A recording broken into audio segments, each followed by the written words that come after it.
everyone, and welcome back to my channel. Heather Stamper here, and today is a writing adventure day. One of the things that I had to do with my story is I had to take an old tale and do some updates on it.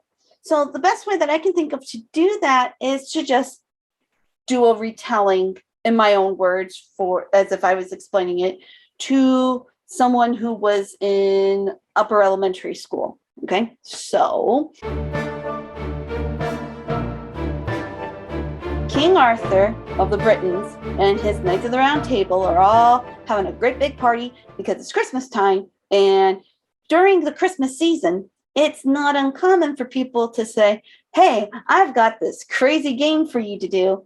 Let's do some feats of strength, things like that. So this guy comes in, big, tall guy, all in green. And, it kind of has a green cast and very supernatural looking. He comes in and he says, hey, guys, what's up? I got a game. I want to see if one of your bravest knights can cut off my head. He's like, wait, whoa, what? No, it's like, well, Arthur had a young nephew who was just newly knighted. His name was Gawain. And Gawain, he got perfect scores when it came to social emotional behavior in school. He was the nicest, the kindest, the fairest.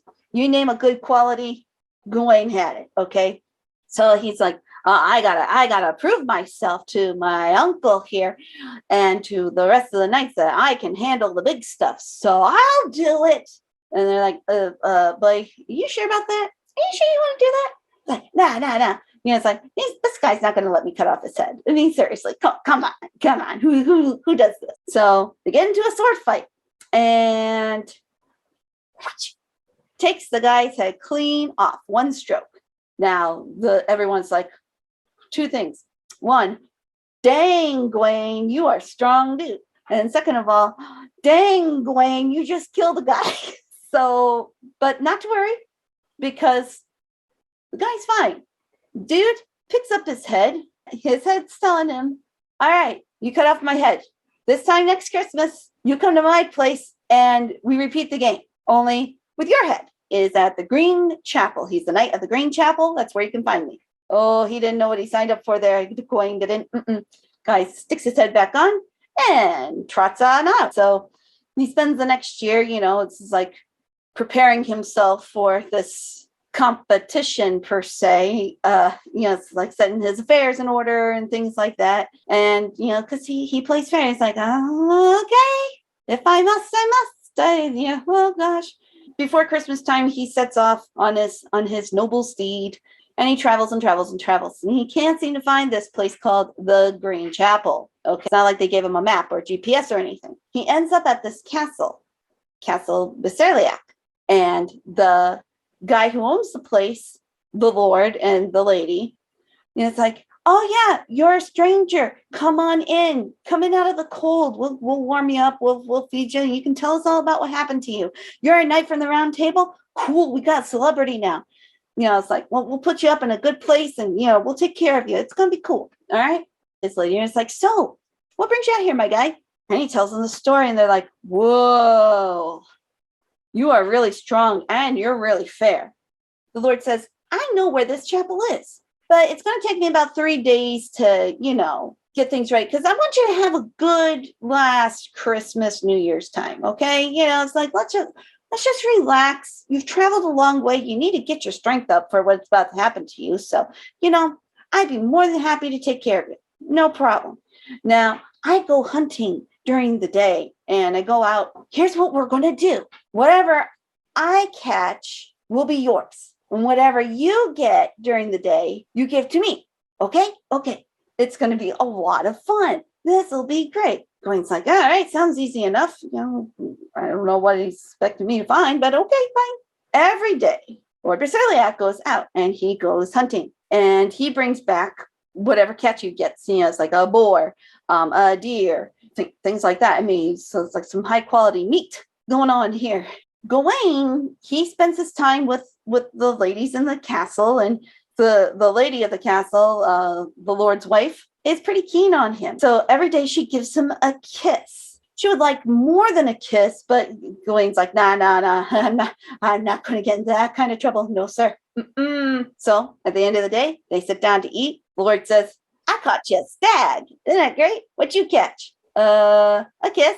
Wow. Okay, dude. All right. This goes on for 3 days. Gawain's getting ready to go the next day, and the lady of the house says, all right, listen, you're a great guy and everything, and I don't want what's about to happen to you. So I'm going to give you something to help you. And gives him this girdle. It's more like a sash, a belt type thing. It's like, you wear this, keep it concealed, but you wear this, you're going to be just fine. He's not going to be able to kill you. Okay. Trust me on this. Don't ask me how I know, but I know. Gawain's like, cool. All right. Thanks. Wow. Really nice.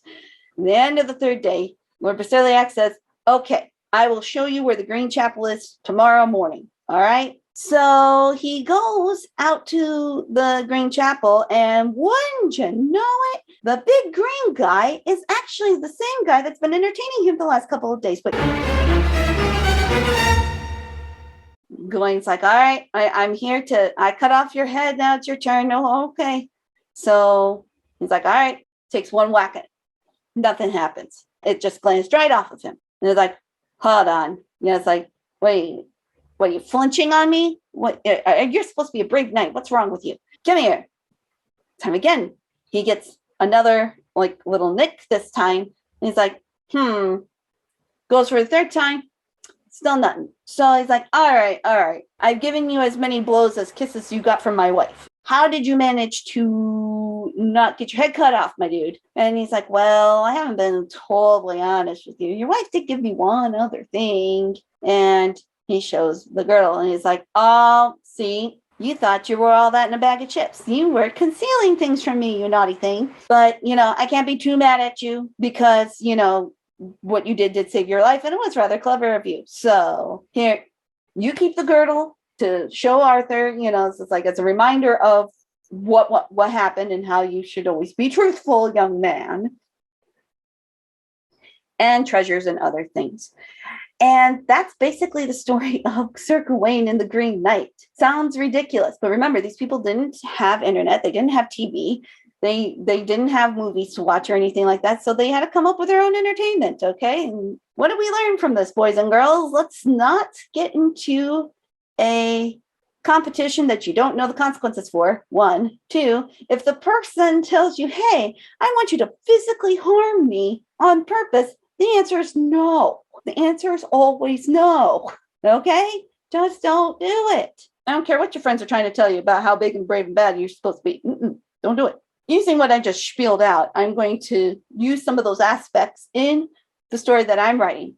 Maybe they'll be like my characters, Libby's thoughts, or maybe conversations she's having with her half brothers about, dude, do you believe this? What is going on? Things like that there.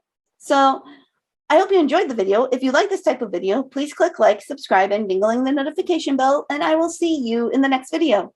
Take care, everybody. Bye-bye.